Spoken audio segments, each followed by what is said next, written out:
შეკითხვა მაქვს. მადლობა. აეროპორტში ჩაბარების დროს როგორც ახსნა ბატონმა გიორგიმ, ამის შემდეგ უბრალოდ გაგუშვებენ გარეთ? რამდენი ხნის პროცედურაა? სად გადაგვიყვანენ? გასაგებია. ესე იგი, პასუხი არის ესეთი, არსად არ გადაგიყვანენ. რამდენი დღე იქნება ინტერვიუ, ეს არის დამოკიდებული ვინ შემოდის ქვეყანაში. აი, მე მყავდა ტოლვილი პოლკოვნიკი პოლიციის.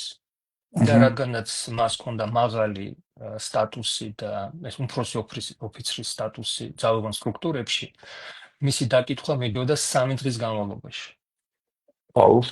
ესეთი პროცედურა არსებობს კი. ეს ადამიანები, ვინ ჩამოდიან, ესე იგი, ბრუნდებიან სახლში, ან სასტუმროში, ან ნათესაობთან, რომლებიც ელოდებიან მაგალითად ტორონტოში, ან ვანკუვერში, ან მონრეალში და მერე ისე უნდა დაბრუნდნენ იქ, სადაც მიდის ძალიან ესეთი ინტენსიური დაკითხვა, რომელიც ეს არის მათი პროცედურა. ეს ეხება ძირითადად, ესე იგი, ხალხს, ვინც ესე იგი მუშაობდნენ ძალოვან სტრუქტურებში. კარგი იქნება, რომ აი როცა ჩამოდიხართ, თუ მაგალითად თქვენ არ აკავთ ან ნათესავები ან მეგობრები და არავინ არ აკავთ აბსოლუტურად, მისცეთ აი სასტუმროსი, რომელიც თქვენ დაჯავშნეთ, წინასწარ აი მის ამართი და ნომერი, რომ სასაზღვრო პოლიციელმა იცოდეს, რომ თქვენ ხაერში არ აღმოჩნდებით.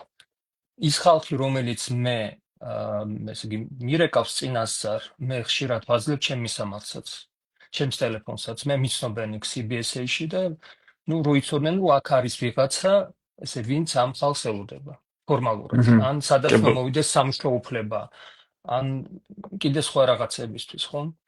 აი ესეთი რაღაცა არსებობს.